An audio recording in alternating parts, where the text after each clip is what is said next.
Naomi stood frozen in the hallway of her own home, her hand on the doorknob, her body swaying with exhaustion. It was 11:45 at night. She had been awake since 4 that morning. She had worked her hospital shift from 6 to 2, rushed to her second job at the call center from 3 to 7, grabbed a protein bar in her car before her evening shift at the restaurant from 7:30 to 10, and then driven across town to clean offices until 11.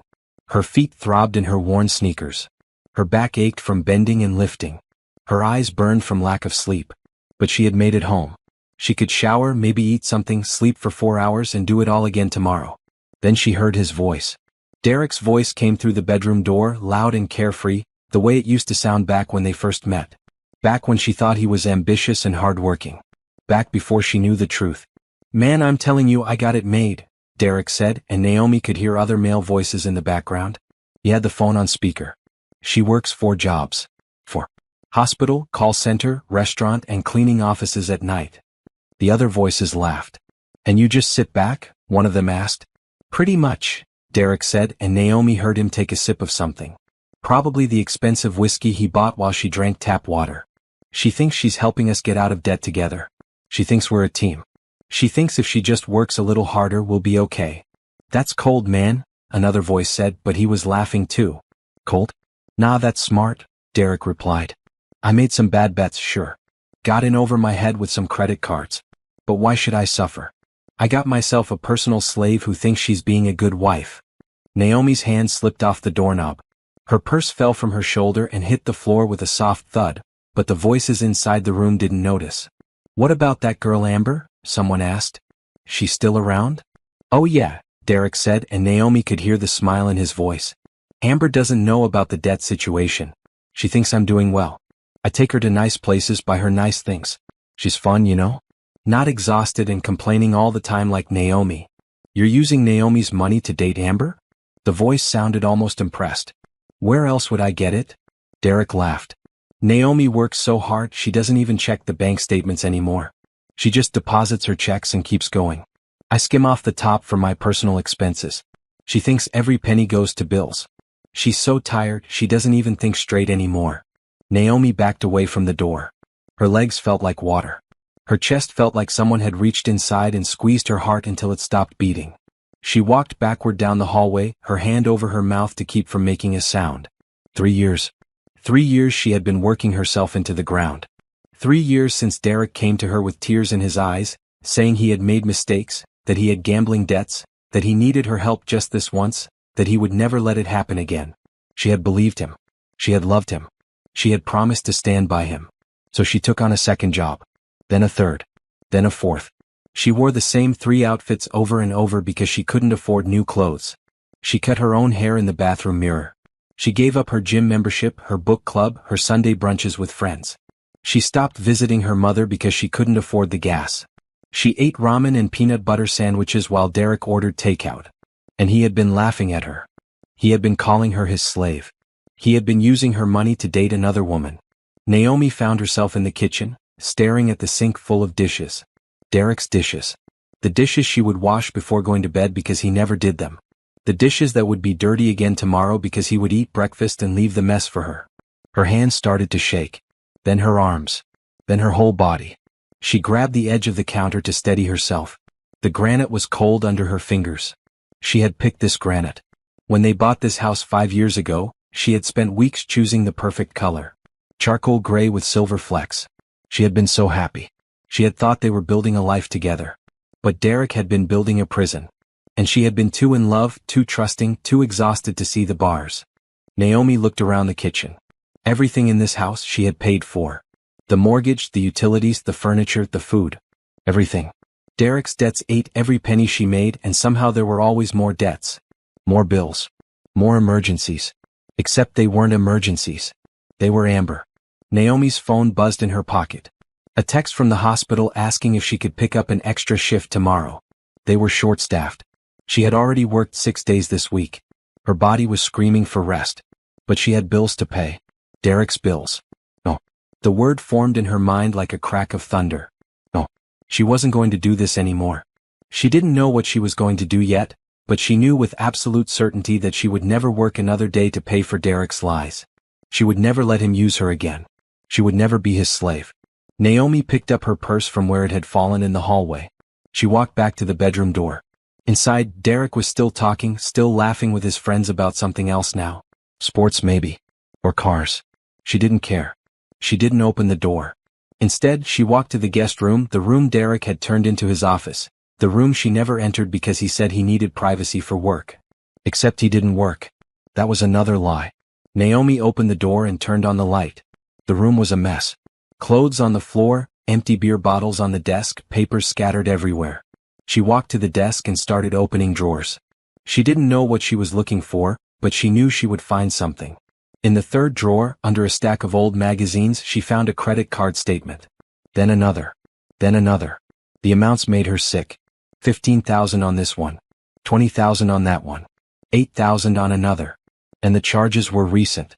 Jewelry stores. Hotels. Restaurants she had never been to. Ember. He was still spending money. Still going into debt. While she worked 4 jobs, he was making it worse. Naomi took photos of everything with her phone. Every statement, every receipt, every piece of evidence she could find.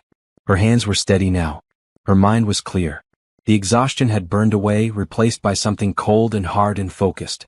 She had been asleep for 3 years. Now she was awake. And Derek was going to regret the day he ever called her his slave. Naomi turned off the light and closed the door behind her. She walked to the guest bathroom, the one Derek never used, and locked herself inside. She sat on the edge of the tub and opened her phone. She looked at the photos she had just taken. Then she opened her banking app. The joint checking account showed a balance of $800. Her paycheck from yesterday. Derek had already transferred $600 to his personal account. The one she didn't have access to. The one he said he needed for business. She looked at the account history. Transfers over and over. Her money going in, his transfers going out. Thousands and thousands of dollars. Years of her life, stolen one paycheck at a time. Naomi opened her email and started searching. She found the name of the divorce lawyer her friend Brenda had used 2 years ago. She wrote it down. Then she searched for financial advisors. Then for therapists. Then for moving companies. She was making a list. She was making a plan. And she was going to take her life back. In the bedroom, Derek was still laughing. But his laughter had an expiration date. And Naomi was going to make sure he knew exactly what it felt like to lose everything. Naomi didn't sleep that night. She lay in the guest room bed, staring at the ceiling, watching the shadows move as cars passed outside. Every hour, she heard Derek stumble to the bathroom, heard the flush, heard him get back into their bed. The bed she had been sleeping in for 8 years. The bed she would never sleep in again. At 4 in the morning, her alarm went off. Time to get ready for her hospital shift. Naomi sat up and looked at her phone. The email to the divorce lawyer sat in her drafts folder. She had written it at 2 in the morning, then deleted it, then written it again. She still hadn't sent it. Some part of her was afraid that if she sent it, everything would become real. But it already was real. Derek had made it real when he called her his slave. Naomi pressed send. Then she got dressed in her scrubs, put her hair in a ponytail, and walked quietly out of the house. Derek was snoring in the bedroom. He wouldn't wake up until noon. He never did. The drive to the hospital took 30 minutes. Naomi had made this drive so many times she could do it in her sleep. She had done it in her sleep, actually. Last month, she had dozed off at a red light and woke up to someone honking behind her. She parked in the employee lot and sat in her car for a moment. Through the windshield, she could see the hospital entrance, the automatic doors opening and closing as people went in and out. Sick people. Worried people. Tired people like her. Naomi worked as a medical billing specialist. She sat at a computer for 8 hours, processing insurance claims, talking to insurance companies, explaining to patients why their bills were so high. It wasn't the job she had dreamed of when she went to college. She had wanted to be a physical therapist. She had been 3 semesters away from finishing her degree when she met Derek. He had been charming. Confident. He told her she was beautiful. He told her she was smart. He told her he wanted to build a life with her. So when he asked her to take a break from school to help him start his business, she said yes. Just for a year, he said. Just until the business got off the ground. That was 8 years ago. The business never happened. Derek always had an excuse. The market wasn't right. He needed more capital. His partner backed out. Someone stole his idea. Naomi stopped asking about it after the 2nd year. By then she was working full-time to support both of them. By then, Derek had convinced her that her dreams could wait. That they needed to be practical. That she was being selfish for wanting to go back to school when they had bills to pay. But they didn't have bills. Not back then. The bills came later, after Derek started gambling. After he started losing. After he came home with tears in his eyes and promises on his lips. Naomi got out of the car and walked into the hospital. Her shift started in 10 minutes. She scanned her badge at the employee entrance and took the elevator to the 3rd floor. The billing department was quiet this early. Most people didn't arrive until 8. But Naomi liked the early shift. It meant she could leave at 2 and make it to her second job on time. Her desk was in the corner, next to a window that looked out over the parking lot. She had a photo of her and Derek on her desk. It was from their wedding day. They looked so happy. Derek in his suit, Naomi in her white dress, both of them smiling like they had won the lottery. Naomi picked up the photo and looked at it. She didn't recognize the woman in the picture. That woman had hope. That woman believed in love. That woman thought marriage meant partnership. She opened her desk drawer and put the photo inside, face down. Then she turned on her computer and got to work. The morning passed in a blur of phone calls and claim forms. At 10, her coworker Brenda stopped by with coffee. "You look terrible," Brenda said, setting the cup on Naomi's desk. "Worse than usual, I mean." Naomi tried to smile. "Thanks. That's exactly what I needed to hear. I'm serious." Brenda pulled up a chair and sat down. She was in her 50s, divorced, with 2 grown kids. She had been working at the hospital for 20 years. "You're going to kill yourself with all these jobs. When's the last time you had a day off?" "I don't know. January?" "Naomi. It's October. I know what month it is." Brenda leaned forward. "Honey, I'm going to say this because I care about you. That man isn't worth it. Whatever debt he got you into, it's not your responsibility to fix. He's my husband. He's a grown man who should be taking care of his own problems." Brenda paused. "Does he even work?" Naomi didn't answer. She couldn't answer. Because the truth was too humiliating. No, Derek didn't work. He hadn't worked in 3 years. He said he was looking for the right opportunity. He said he was too qualified for entry-level positions. He said he was networking. But what he really did was sleep until noon, play video games, go to the gym, and spend Naomi's money on another woman. "I emailed your lawyer," Naomi said quietly. "This morning." Brenda's eyes went wide. "You did?" "I overheard Derek last night, talking to his friends. About me." Naomi's throat tightened. "He called me his personal slave." Brenda didn't say anything. She just reached across the desk and squeezed Naomi's hand. "I'm done," Naomi said. "I'm so done. I just need to figure out how to do this without ending up on the street. Patricia is a good lawyer. She helped me get everything I was entitled to. More than I thought I would get." Brenda squeezed her hand again. "You're going to be okay. Better than okay." "I don't feel okay." "You will. Eventually." Naomi nodded, but she wasn't sure she believed it. She had been not okay for so long she couldn't remember what okay felt like. The rest of the shift dragged. Every time Naomi looked at the clock, only 5 minutes had passed. She processed claims mechanically, her mind somewhere else. Planning. Calculating. Trying to figure out how she was going to survive the next few months. At 2, she clocked out and walked to her car. She had 45 minutes to get across town to the call center. She stopped at a drive-thru and ordered a value meal, eating it in her car at red lights. The call center job was mind-numbing. She sat in a cubicle with a headset, answering calls from angry customers who wanted to know why their internet wasn't working or why their bill was so high. Everyone was angry. Everyone yelled. Naomi spent 4 hours apologizing for things that weren't her fault. At 7, she clocked out and drove to the restaurant. This was the job she hated most. She was a server at a chain restaurant, the kind with too many menu options and appetizers that all tasted the same. She smiled at customers, took orders, brought food, cleaned up spills. Her feet always hurt after this shift. Tonight was no different. A family of 5 left her a $3 tip on a $90 bill. A man at table 7 sent his steak back 3 times. A woman at table 12 asked for 17 different modifications to her salad and then complained that it didn't taste right. At 10, Naomi's shift ended. She changed out of her work clothes in the employee bathroom and drove to her 4th job. The office building was downtown, 12 floors of insurance companies and law firms. Naomi had the key to get in.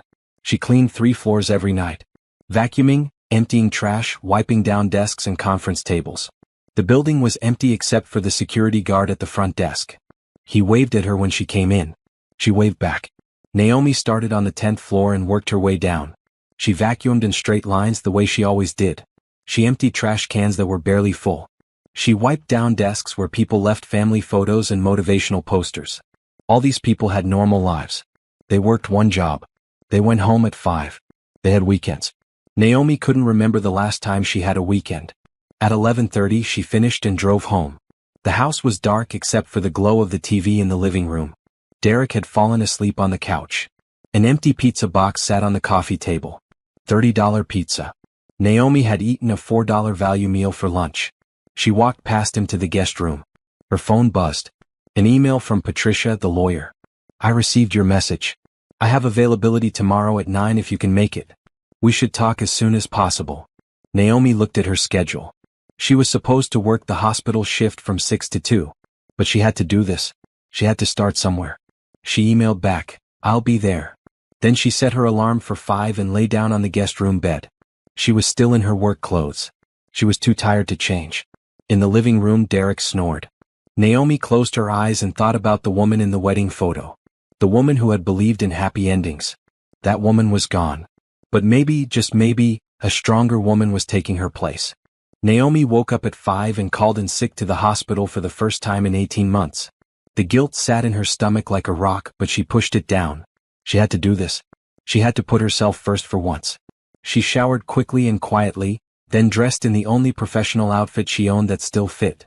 A black blazer and pants that she had bought for a job interview years ago.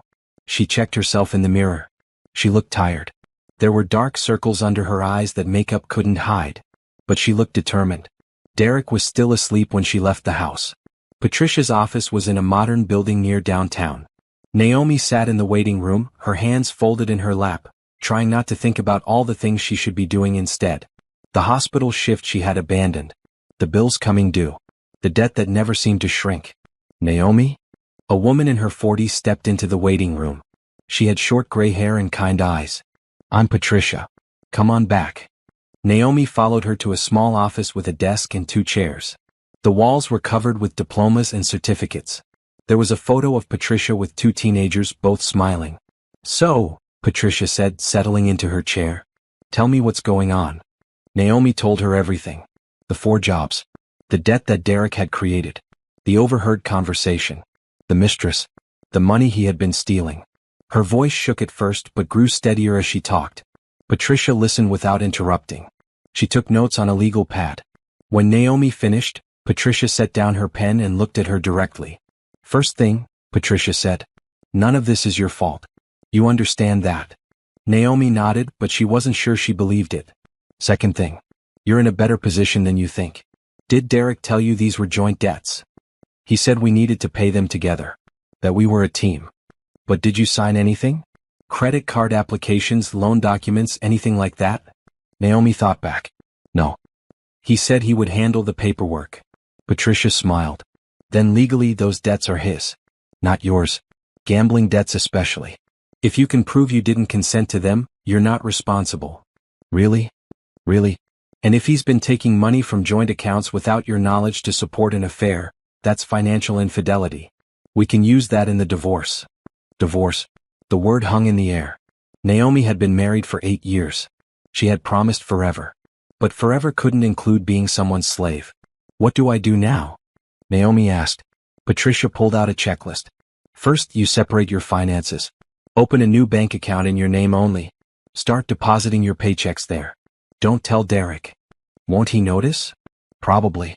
But by the time he does, you'll be ready. Patricia continued. Second, you gather evidence. Every text message, every receipt, every bank statement. Document everything. Times, dates, amounts. The more evidence you have, the better. I took photos last night. Of credit card statements I found in his office. Good. Keep doing that. But be careful. Don't let him catch you. What if he gets angry? What if he tries to stop me? Patricia's expression turned serious. Do you feel safe in your home? Naomi thought about it. Derek had never hit her. He had never threatened her. But he had manipulated her. He had lied to her. He had used her. I don't know, she admitted. If at any point you feel unsafe, you leave. You go to a friend's house, a hotel, anywhere. Your safety is more important than anything else. Patricia wrote something on a business card and handed it to Naomi. This is my cell number. You can call me anytime. Naomi took the card. Her hand was shaking again. How long will this take? She asked. Depends on how cooperative Derek is. If he fights, it could take months. If he agrees to settle, could be faster. But Naomi, you need to prepare yourself. This is going to be hard. He's going to be angry. He's going to try to manipulate you. He might promise to change. He might cry. He might blame you. I know. Do you? Because from what you've told me, you've spent 3 years believing his lies. It's easy to fall back into old patterns when someone you love is hurting. I don't love him anymore, Naomi said, and realized it was true. I don't think I have for a long time. Patricia nodded. Then you're already halfway there. The meeting lasted an hour. When Naomi left, she had a plan. Step-by-step instructions on how to take her life back. It felt overwhelming, but it also felt possible. She sat in her car and opened her banking app. She found the nearest branch and drove there. 20 minutes later, she had a new checking account and savings account in her name only. She transferred the $800 from the joint account into her new account. It wasn't much, but it was a start. Then she drove to the call center for her afternoon shift. The day passed in a blur. Angry customers. Complicated problems. The same scripts over and over. But Naomi's mind was somewhere else. She was making lists. Things to do. Things to gather. Places she could stay if she needed to leave quickly. At 7 she went to the restaurant. The dinner rush was brutal. Every table was full. The kitchen was backed up. Orders were coming out wrong. Naomi ran back and forth, apologizing, fixing mistakes that weren't her fault, smiling even though her feet were screaming. At 10 she clocked out. She should have gone to the cleaning job, but she couldn't. Her body had hit its limit. She texted her supervisor that she had a family emergency and couldn't make it tonight. Then she drove home. Derek's car was in the driveway. The house was lit up. Naomi sat in her car for a long moment, gathering her courage. She had to go inside. She had to pretend everything was normal. She couldn't let Derek know that anything had changed. She put on her mask and walked through the front door. Derek was in the kitchen making himself a sandwich. He looked up when she came in. Hey babe, he said, smiling. You're home early. I got off early from the cleaning job, Naomi lied. They didn't need me tonight. Cool. You want a sandwich? She almost laughed. He was offering her a sandwich made with groceries she had bought with money she had earned. How generous. No thanks. I ate at the restaurant. Okay. He took a bite of his sandwich. Hey, I was thinking. Maybe this weekend we could do something. Like a date night. We haven't done that in a while. Because we can't afford it, Naomi thought. Because I'm working 7 days a week to pay your debts. Sure, she said. That sounds nice. Derek smiled. Great. I'll make reservations somewhere. My treat. Your treat. With my money. Naomi excused herself and went to the guest room. She sat on the bed and pulled out her phone. She opened her email and started writing. A message to her mother, explaining everything. A message to Brenda, thanking her for the lawyer referral. A message to the hospital, requesting to drop down to part-time hours. She was taking steps. Small steps. But steps nonetheless. At midnight, Derek knocked on the guest room door. You coming to bed? He asked. I'm really tired. I think I'll just sleep here. You've been sleeping in here a lot lately. The bed is better for my back, Naomi lied. All the physical work, you know? Oh, okay. He paused. Love you. The words felt like knives. How dare he say that to her? How dare he pretend? Love you too, she said because she had to. Because she wasn't ready yet. But soon. Soon she would be ready. And then Derek would learn what it meant to lose everything. 3 days later, Naomi was cleaning Derek's car. He had asked her to do it, said it was disgusting, said he would pay her $50. $50 from her own money, given back to her as payment for more work. But she said yes because she needed an excuse to search the car. It was Sunday afternoon. Derek was at the gym. He went every day, spending 2 hours working out, another hour in the steam room.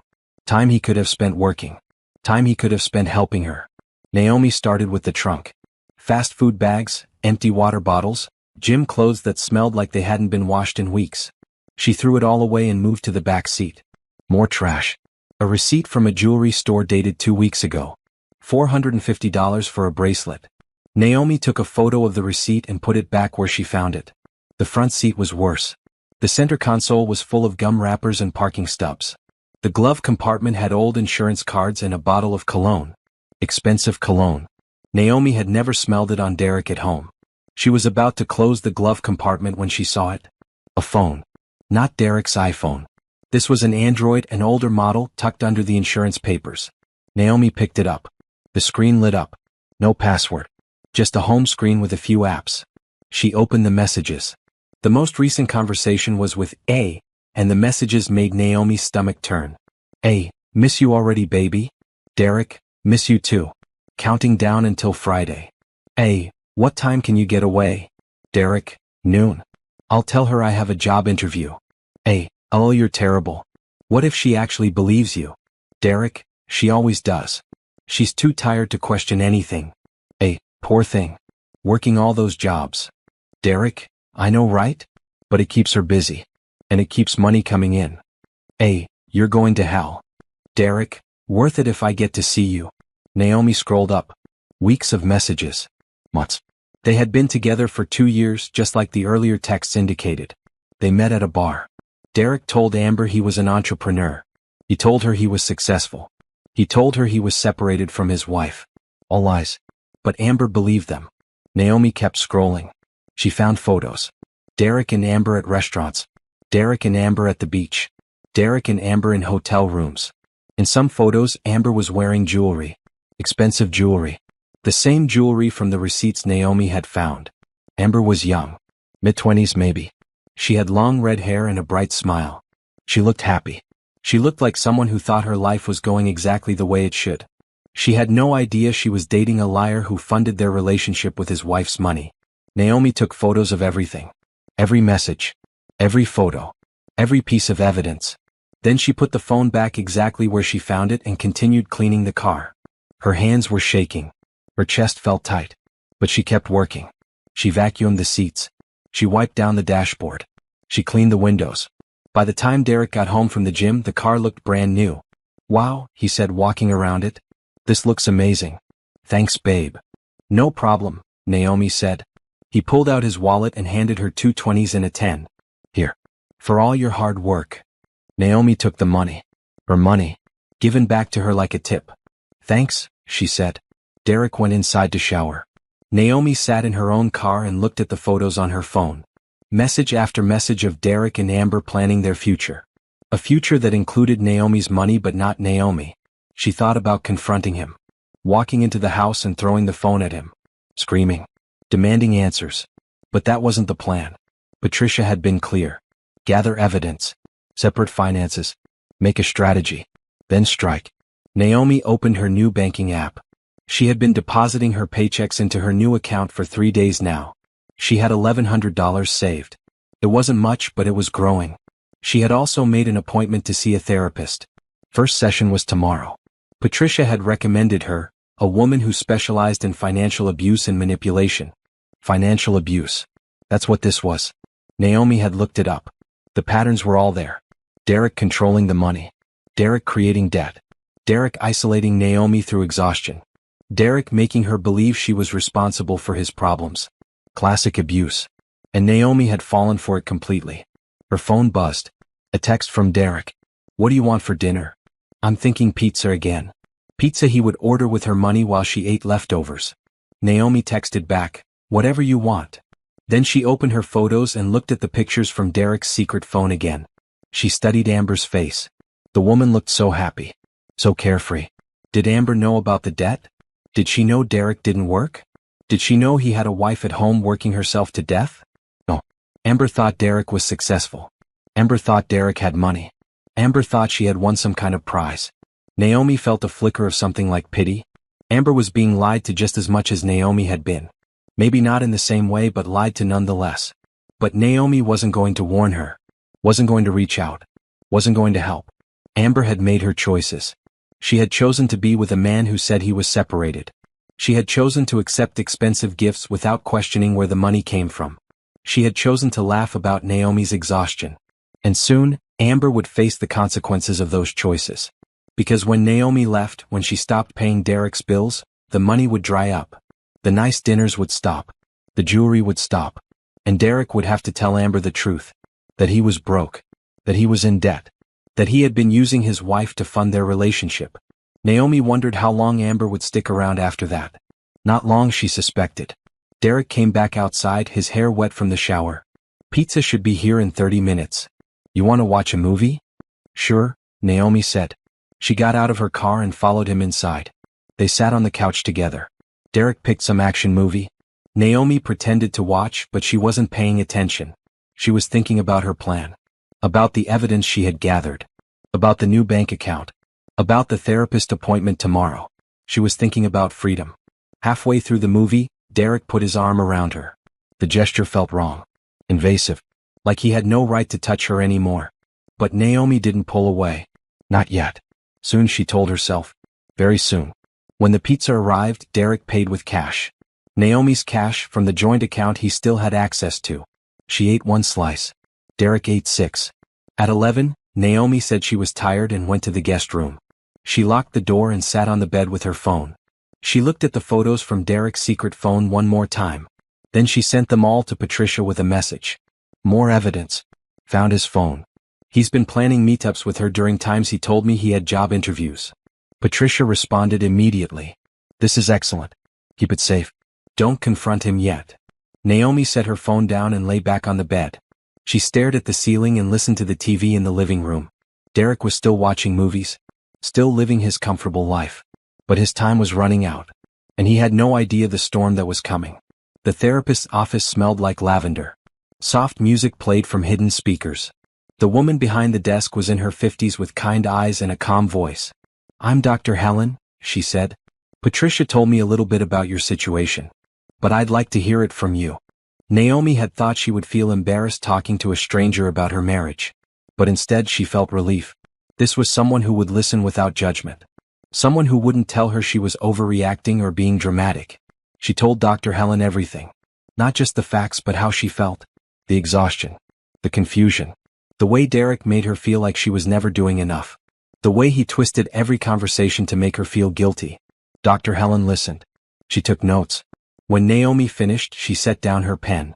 What you're describing is called financial abuse, Dr. Helen said. It's a form of control where one partner uses money to manipulate and dominate the other. Often, the victim doesn't realize what's happening because it develops slowly over time. That's exactly what happened, Naomi said. At first it was just helping him with one debt. Then another. Then it became normal for me to work and him not to. And he isolated you through exhaustion. When you're working 4 jobs, you don't have time to think clearly. You don't have time to question what's happening. You're too tired to see the manipulation. Naomi felt tears building. I feel so stupid. How did I let this happen? You're not stupid. You're human. You loved him. You trusted him. Those aren't weaknesses. But Derek exploited those qualities. That's on him, not you. The session lasted an hour. When it ended, Naomi felt lighter. Dr. Helen gave her homework. Write down every time Derek made her feel guilty or responsible for his problems. Document the patterns. Naomi drove straight from the therapist's office to the hospital for her shift. She was down to part-time now, 3 days a week instead of 6. The hospital had been understanding. Her supervisor said she looked like she needed a break. Brenda caught her at lunch. They sat in the cafeteria, eating salads from the vending machine. You look better, Brenda said. Less like a zombie. Naomi laughed. Thanks. I think. Patricia told me you're doing everything right. Building your case. Getting evidence. I found his secret phone. He's been using it to communicate with his mistress. Brenda's eyes widened. Are you serious? Completely serious. 2 years of messages. Photos. Plans to meet up. All while I was working. That man deserves everything that's coming to him. I just want to be free, Naomi said. I don't care about revenge. I just want my life back. But that wasn't entirely true. She did want Derek to face consequences. She wanted him to understand what he had done. She wanted him to feel even a fraction of the pain she had felt. That evening, Naomi skipped her restaurant shift. She had quit that job yesterday. Now she was down to 2 jobs. Part-time at the hospital and part-time at the call center. She still did the cleaning job 2 nights a week for extra money. With her free time, she went to the public library. She had borrowed a laptop from work and set herself up in a quiet corner. Then she got to work. She created a spreadsheet. Column 1, Derek's debts. She listed every credit card, every loan, every bill she had been paying. Next to each one, she listed the balance and the monthly payment. The total made her sick. $97,000. Column 2, Evidence. She listed every piece of documentation she had. Bank statements showing transfers from joint accounts to Derek's personal account. Receipts for jewelry and hotels. Text messages with Amber. Photos of them together. Column 3, Timeline. When each debt was created. When Derek stopped working. When he told her he needed help. When she took on the second job. The third. The fourth. The pattern was clear. Derek had created these debts himself through gambling and poor choices. He had never intended to pay them back. He had always planned to use Naomi. And it had worked for 3 years. Naomi saved the spreadsheet to a USB drive. She made 3 copies and hid them in different places. One in her car. One in her locker at the hospital. One in a safety deposit box she had opened at her new bank. She wasn't taking any chances. If Derek found out what she was planning, he might try to destroy evidence. She had to be ready. Next, she opened a new document and started writing. A list of things she needed to do before she could leave. Save 3 months of expenses. Find an apartment. Change all her passwords. Tell her mother. Serve divorce papers. File a police report about financial fraud, if possible. She was on step 1. Her new bank account had $2,200. Her monthly expenses, once she stopped paying Derek's debts, would be about $2,000. She needed $6,000 saved before she could leave safely. At her current rate, she could save about $800 a week now that she had quit 2 jobs and was depositing everything in her own account. That meant she needed about 5 more weeks. 5 more weeks of pretending. 5 more weeks of living with Derek. 5 more weeks of wearing the mask. She could do it. She had survived 3 years. She could survive 5 more weeks. Naomi worked at the library until it closed at 9. Then she drove to the office building for her cleaning shift. The work was mindless, which she appreciated. It gave her time to think. She had called her mother yesterday and told her everything. Her mother had cried. She had said she knew something was wrong but didn't want to pry. She said Naomi could come stay with her anytime. But Naomi didn't want to run to her mother. She wanted her own place. Her own space. A fresh start that was completely hers. At 11 she finished cleaning and drove home. Derek was asleep on the couch again. Naomi walked past him to the guest room. Her phone buzzed. A text from an unknown number. "Hi, is this Naomi? This is Amber. We need to talk." Naomi's heart stopped. She stared at the message. Read it again. How did Amber get her number? Another text came through. "Derek gave me your number a long time ago. In case of emergency. But I just found out he's still married. He told me you were separated. Is that true?" Naomi's hands shook. She didn't know how to respond. Part of her wanted to tell Amber everything. To tell her exactly what kind of man Derek was. To warn her. But another part of her remembered the text messages. Amber laughing about Naomi's exhaustion. Amber accepting expensive gifts without question. Amber choosing to believe Derek's lies. Naomi typed back, "We're not separated. We're very much married. And you're welcome to him." She hit send before she could change her mind. 3 dots appeared immediately. Amber was typing. "I had no idea. I swear. He told me you were getting divorced.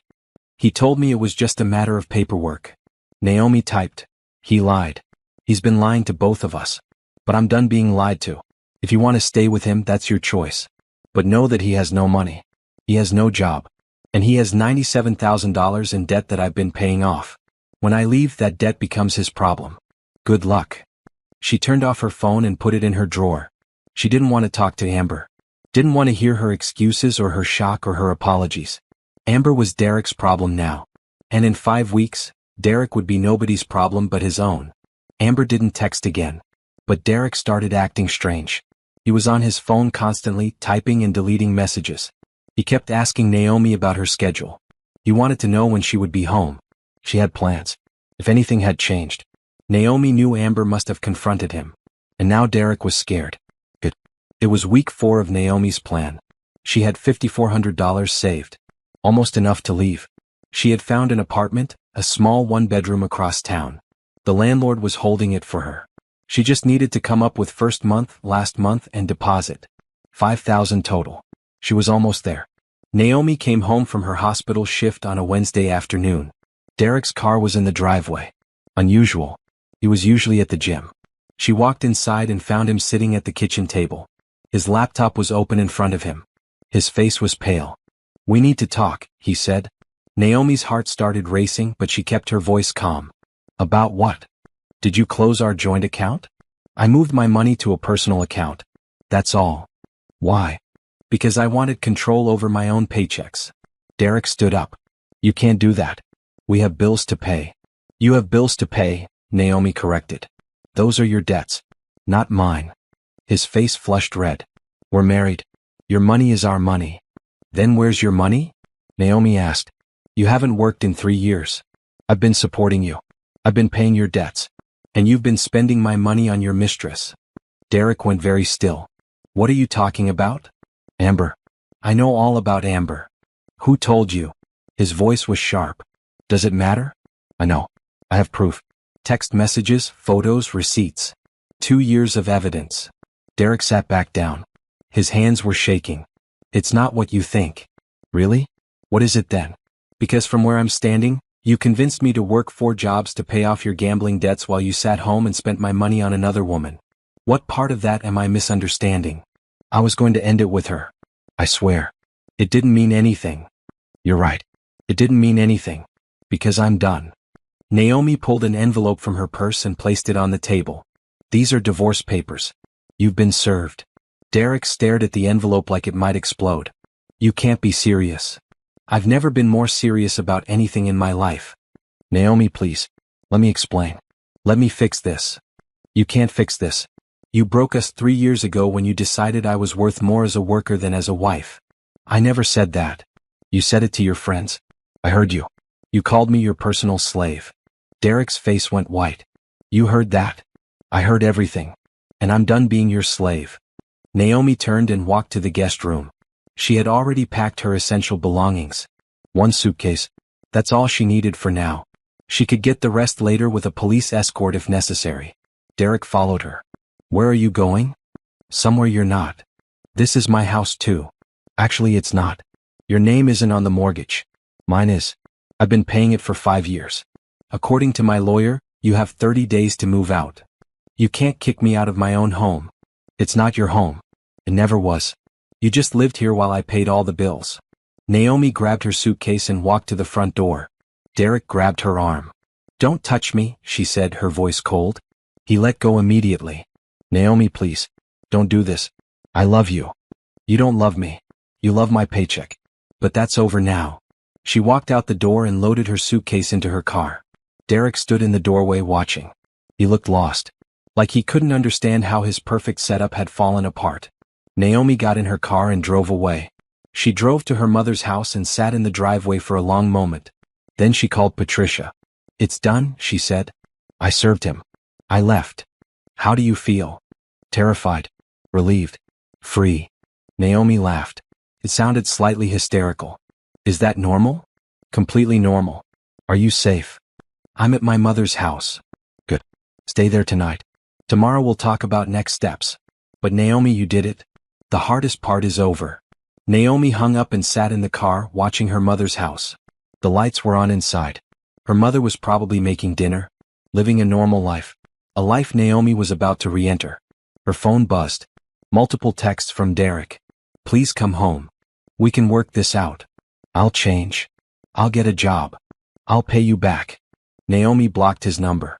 Then she got out of the car and walked to her mother's door. Her mother answered before she could knock. She took one look at Naomi's face and pulled her into a hug. Come inside, baby, she said. You're safe now. Naomi started crying then. Not sad tears. Not angry tears. Relief tears. She had done it. She had left. She had taken the first step toward a new life. And there was no going back. The apartment was small but bright. 1 bedroom, 1 bathroom, a kitchen barely big enough for 1 person. But it was hers. All hers. Naomi signed the lease on a Thursday. She moved in on Friday with help from her mother and Brenda. She didn't have much. The suitcase she had packed. Some kitchen supplies her mother donated. A mattress she bought on sale. A few dishes from the thrift store. But it was enough. She set up her laptop on the kitchen counter and checked her email.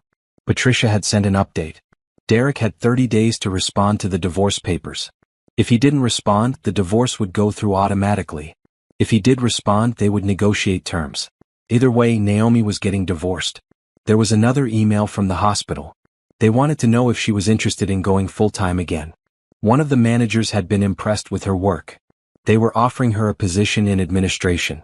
Better pay. Normal hours. Benefits. Naomi stared at the email. A real job. A career. Something she had given up on 3 years ago when Derek convinced her they needed to focus on his dreams instead of hers. She replied, yes. I'm very interested. When can we discuss details? Then she opened her banking app. $5,800. She had spent $3,000 on the apartment. That left $2,800. Enough for a couple months of expenses if she was careful. But she wasn't scared. For the first time in 3 years she could see a path forward. Her phone rang. A known number. She answered cautiously. Hello? Is this Naomi Fletcher? A man's voice. Yes. This is calling from First National Bank. I'm trying to reach Derek Fletcher regarding his account. The number we have on file isn't working. Do you have a way to reach him? Derek and I are separated. I don't have his current number. Oh, I see. Well, his account is severely overdrawn. We need to discuss payment options. That's his account. Not mine. But you're his wife. Aren't you responsible for his debts? No. We're getting divorced. And those debts were incurred without my knowledge or consent. You'll need to work out payment with Derek directly. She hung up before the man could respond. Over the next week there were more calls. Credit card companies. Loan officers. Collection agencies. All looking for Derek. All trying to find someone to pay his debts. Naomi blocked every number. She also received an email from Amber. She almost deleted it without reading, but curiosity got the better of her. I'm sorry. I didn't know the truth about Derek. I broke up with him when I found out he lied about everything. He's been calling me nonstop, asking for money. I thought you should know he's desperate. Be careful. Naomi didn't respond. But she forwarded the email to Patricia with a note. More evidence of his character. 2 weeks after Naomi left, Derek showed up at her apartment. She was making dinner when she heard the knock. She looked through the peephole and saw him standing there. He looked terrible. Unshaven, wearing clothes that hadn't been washed, dark circles under his eyes. She opened the door but left the chain on. What do you want? We need to talk, Derek said. We have nothing to talk about. Everything goes through my lawyer now. I can't afford a lawyer. I can't afford anything. The creditors are calling constantly. They want $50,000 immediately or they're taking legal action. That's your problem. It's both our problem. We're still married. Not for long. And those are your debts. Not mine. Derek ran his hand through his hair. He looked panicked. Naomi, please. I know I messed up. I know I hurt you. But I need help. You need help? That's rich. I worked 4 jobs for 3 years trying to help you. And you called me your slave. I didn't mean it like that. How did you mean it then? Derek didn't answer. That's what I thought, Naomi said. Goodbye, Derek. She closed the door. He knocked again. Naomi, please. I'm going to lose the house. The house is in my name. My lawyer is handling it. You have 2 weeks to move out or you'll be evicted. Where am I supposed to go? I don't know. Figure it out. You're good at making other people solve your problems. Time to solve your own. She walked away from the door. Derek kept knocking for 10 more minutes. Then he finally left. Naomi sat on her mattress and realized she was shaking. Not from fear. From anger. How dare he show up here? How dare he ask for her help after everything? But she also felt proud. She had held her ground. She hadn't let him manipulate her. She hadn't fallen for his sob story. She was done being his solution. 3 weeks after Naomi left, Patricia called with an update. Derek responded to the divorce papers, she said. He's requesting spousal support. Naomi laughed. She couldn't help it. Are you serious? Completely serious. He's claiming that he gave up his career to support your career. He says you owe him support while he gets back on his feet. That's insane. I have documentation proving the opposite. I know. And we'll fight it. But it tells me he's desperate. His debts are crushing him and he's looking for any way to get money. Will he get support? Not a chance. Not with the evidence we have. But it might delay the divorce a bit while we sort through his claims. How long? A few months maybe. But Naomi, the end result won't change. You're getting divorced. You're getting the house. And you're not responsible for his debts. After she hung up, Naomi sat in her apartment and thought about Derek. She wondered where he was living. If he had found a job. If Amber had taken him back. She wondered if he understood yet what he had lost. Probably not. Men like Derek never did. But that didn't matter anymore. Derek was his own problem now. And Naomi had better things to think about. Like her interview tomorrow for the full-time position at the hospital. Like the online course she had enrolled in to finish her physical therapy degree. Like the life she was building. Slowly. Carefully. Just for herself. 6 months after leaving Derek, Naomi barely recognized her own life. She woke up at 7 instead of 4. She made coffee in her small kitchen and drank it slowly, sitting on her single chair and looking out the window. The view wasn't much. Just the parking lot and another apartment building. But it was peaceful. She worked one job now. The full-time position at the hospital in administration. 8 to 5 Monday through Friday. She had weekends. Actual weekends where she didn't work. It felt strange at first. Almost wrong. After 3 years of constant work, her body didn't know how to rest. She would wake up on Saturday morning with anxiety, feeling like she should be somewhere, doing something, earning money. But slowly she was learning to relax. She was also learning who she was without Derek. That was harder than she expected. For 8 years she had defined herself in relation to him. Derek's wife. Derek's supporter. Derek's solution to every problem. Now she was just Naomi. And she had to figure out what that meant. Therapy help. She saw Dr. Helen twice a month now. They talked about boundaries. About self-worth. About recognizing manipulation. About rebuilding trust in herself and others. "You're doing remarkably well," Dr. Helen said during their last session. "Most people take years to recover from financial abuse. You're thriving after just 6 months." "I don't always feel like I'm thriving," Naomi admitted. "Sometimes I feel angry. Like I wasted 3 years of my life." "You didn't waste them. You learned from them. You know now what you won't accept. You know your own strength. Those are valuable lessons." Naomi nodded, but the anger was still there sometimes. Late at night, when she was alone, she would think about everything Derek had taken from her. Time. Money. Dreams. But then she would think about what she had gained. Freedom. Independence. Herself. And the anger would fade a little. The divorce was finalized in March.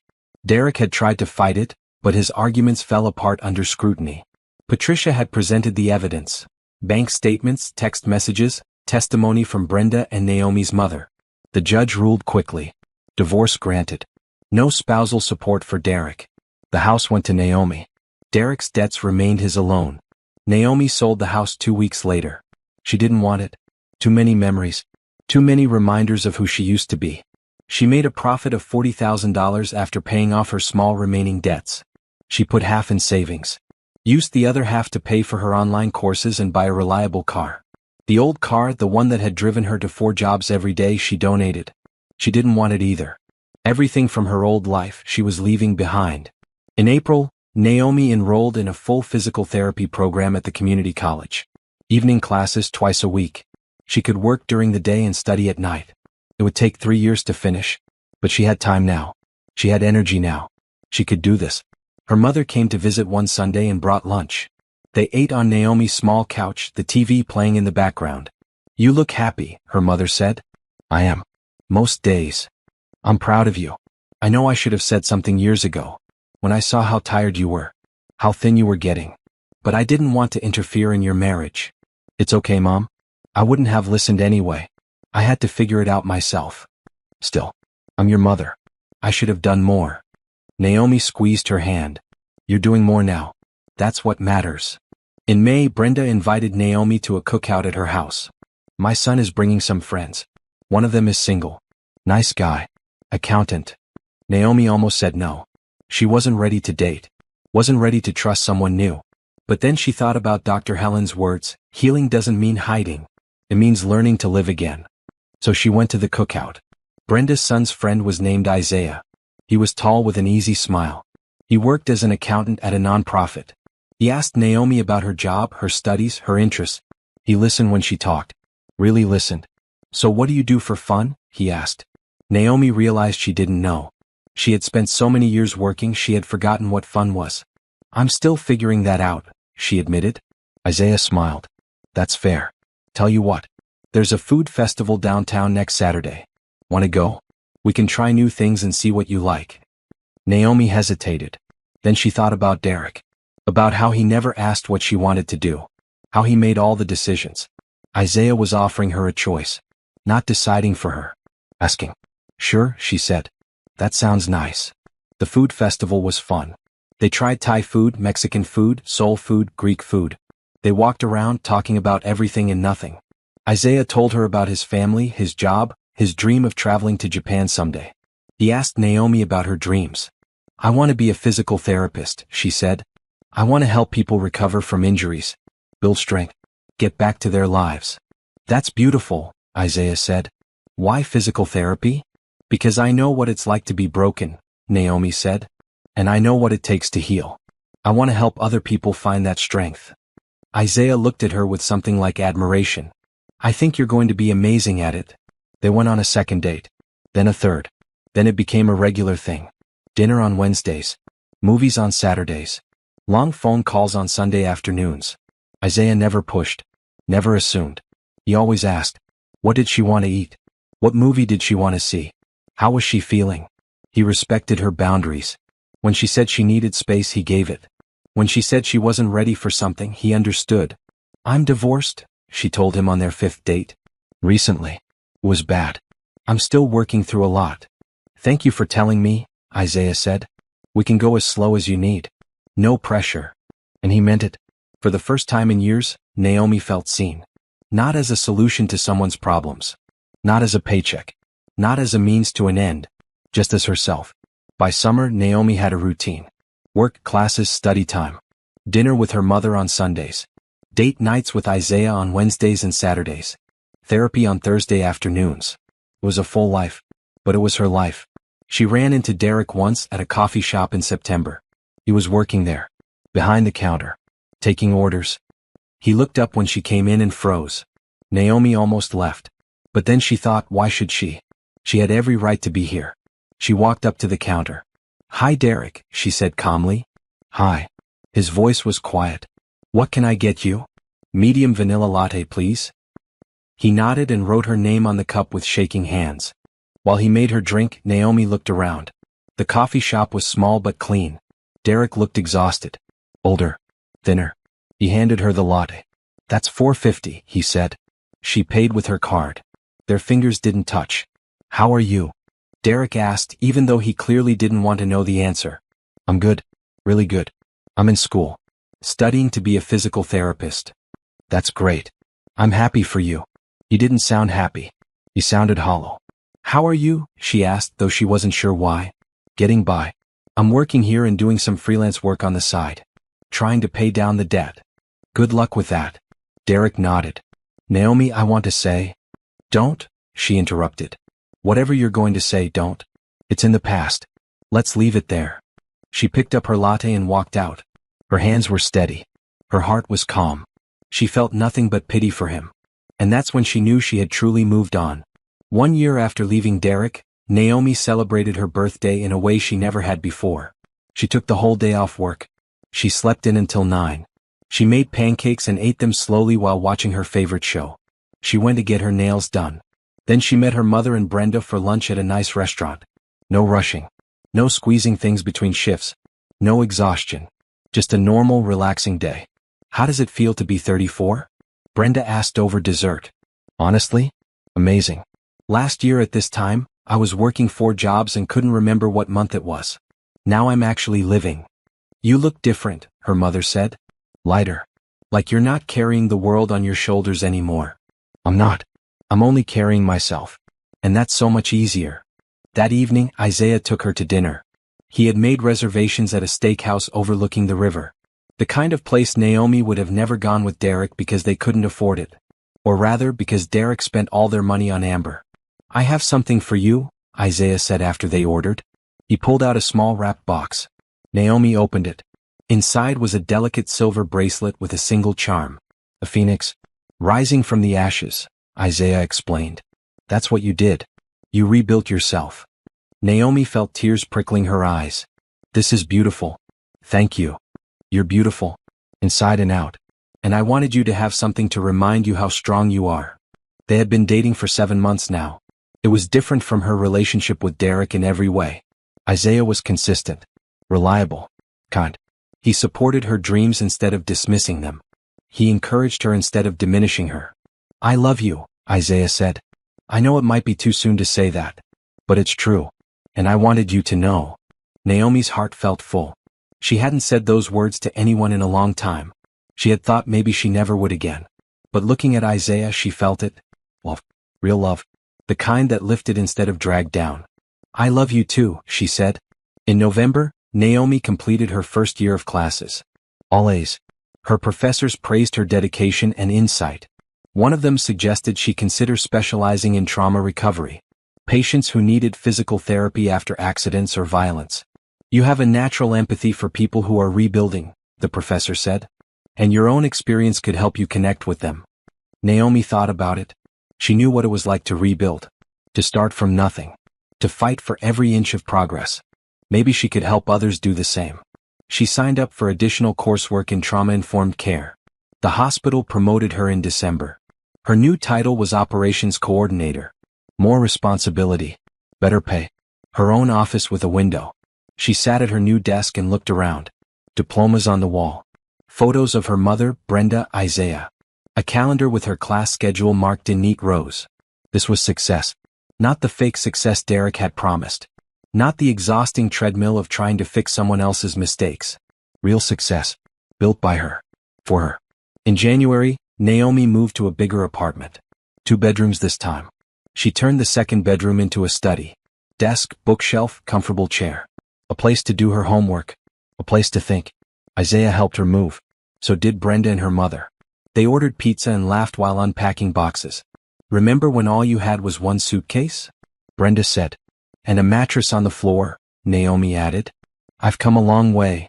You've come exactly as far as you needed to, her mother said. That night, after everyone left, Naomi stood in her new apartment and looked around. It wasn't fancy. It wasn't big. But it was hers. Every piece of furniture she had chosen. Every decoration she had placed. Every bill she paid with money she earned at a job she liked. No one was stealing from her. No one was using her. No one was calling her a slave. She was free. And freedom was worth more than anything. In February, Naomi ran into Amber at the grocery store. She recognized her immediately from the photos. Red hair, though shorter now. She looked tired. Worn down. Amber saw Naomi and froze. Hi, Amber said quietly. Naomi nodded. Hi. I want to apologize, Amber said. For everything. I didn't know he was married. I mean, he said you were separated, but I should have questioned it more. I should have been smarter. Yes, you should have, Naomi said. Not mean. Just honest. He lied to me too. About everything. His job. His money. His life. When you left, everything fell apart. He came to me begging for money. I almost gave it to him because I felt sorry for him. But then I realized he would just keep taking. That's what he does, Naomi said. I broke up with him. Blocked his number. I haven't talked to him in months. Naomi shrugged. That's between you and him. I know. I just wanted you to know that I'm sorry. Not that it changes anything. But I am. Naomi studied her. Amber looked genuine. Regretful. Okay, Naomi said. Apology heard. Are you happy now? Amber asked. After leaving him? Very happy. Amber nodded slowly. Good. You deserve that. They went their separate ways. Naomi didn't feel angry at Amber anymore. Didn't feel anything really. Amber was just another person Derek had used. Another victim of his manipulation. The difference was Naomi had escaped. And now she was thriving. 2 years after leaving Derek, Naomi got her physical therapy license. She walked across the stage at graduation, accepted her diploma, and looked out at the audience. Her mother was crying. Brenda was cheering. Isaiah was beaming with pride. This was the moment Naomi had dreamed of 10 years ago. The moment Derek had convinced her to postpone. The moment she had thought she would never reach. But she had reached it. On her own terms. In her own time. She had done it. After graduation, there was a party at her mother's house. Friends from the hospital, classmates, people who had supported her journey. They ate cake and took photos and talked about the future. What's next? Someone asked. I have interviews at 3 hospitals, Naomi said. And one at a rehabilitation center that specializes in trauma recovery. That's the one I really want. You'll get it, Isaiah said confidently. You're the best candidate they'll interview.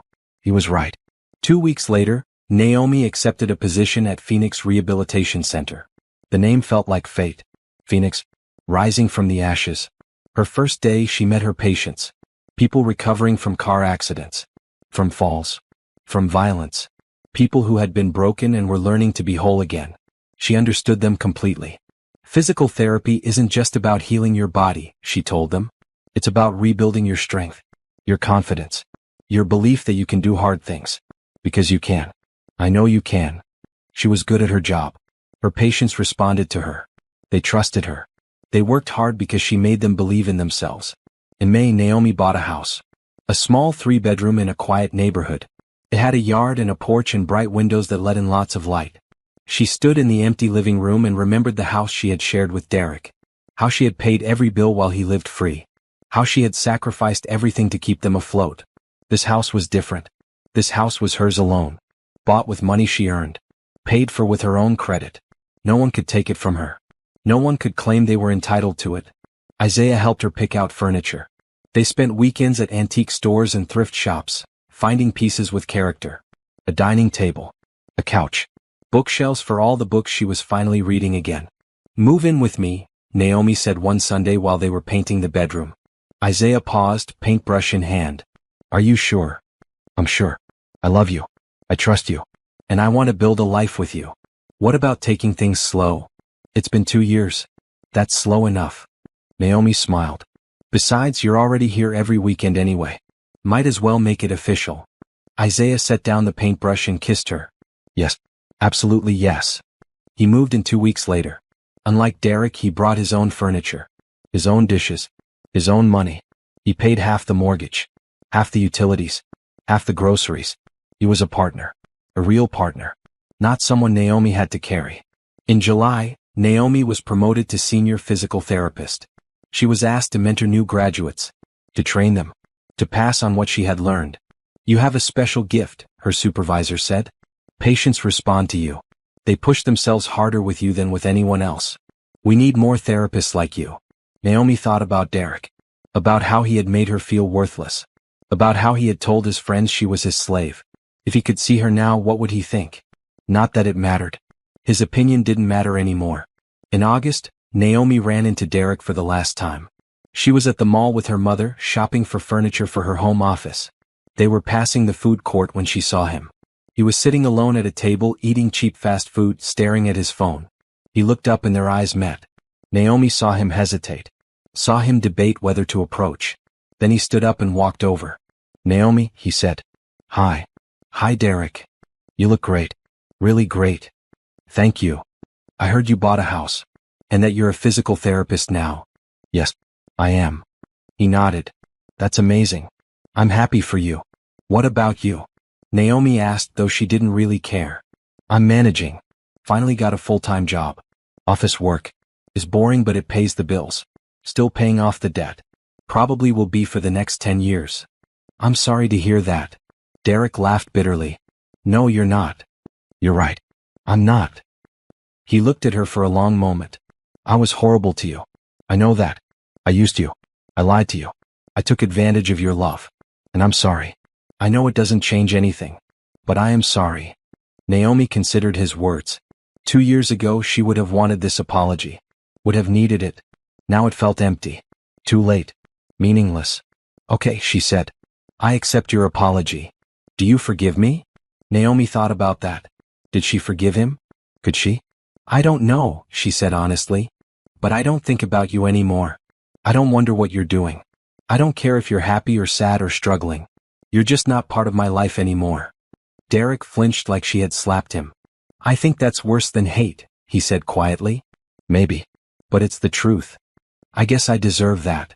"You do." Derek nodded. "For what it's worth, I'm glad you're happy. You deserve to be happy. You always did." "Yes, I did. I just wish I had realized it sooner." Naomi walked away then. She didn't look back. Her mother caught up with her. "Are you okay?" "I'm perfect," Naomi said. And she meant it. That evening she and Isaiah sat on their porch watching the sunset. The sky was pink and orange and purple. Beautiful. "I saw Derek today," Naomi said. "How did that go?" "It was fine. Anticlimactic, actually. He apologized. I accepted. We both moved on." "Do you feel closure?"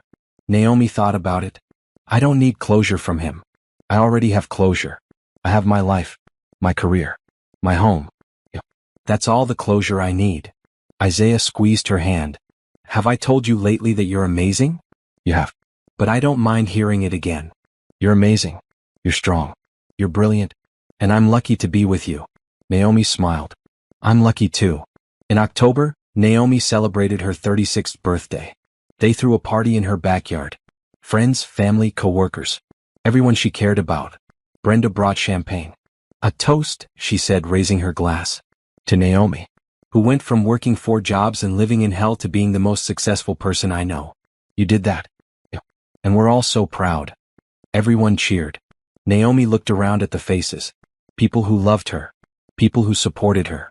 People who had watched her transformation and cheered her on. 2 years ago she had been broken. Exhausted. Lost. Now she was whole. Thank you, she said. All of you. For believing in me. For standing by me. For reminding me that I was worth more than I thought I was. Her mother wiped tears from her eyes. You were always worth everything, baby. You just needed to see it yourself. That night, after everyone left, Naomi sat on her porch with Isaiah. They didn't talk. They just sat together, comfortable in the silence. Naomi thought about the woman she had been. The woman who worked 4 jobs. The woman who believed she was responsible for her husband's mistakes. The woman who overheard him call her his slave. That woman was gone. In her place was someone stronger. Someone who knew her worth. Someone who wouldn't accept anything less than she deserved. Naomi had wanted revenge once. Had wanted Derek to suffer the way she had suffered. But now she realized this was better than revenge. This was victory. Not over Derek. Over the life that had tried to break her. She had survived. She had rebuilt. She had thrived. And that was the greatest victory of all.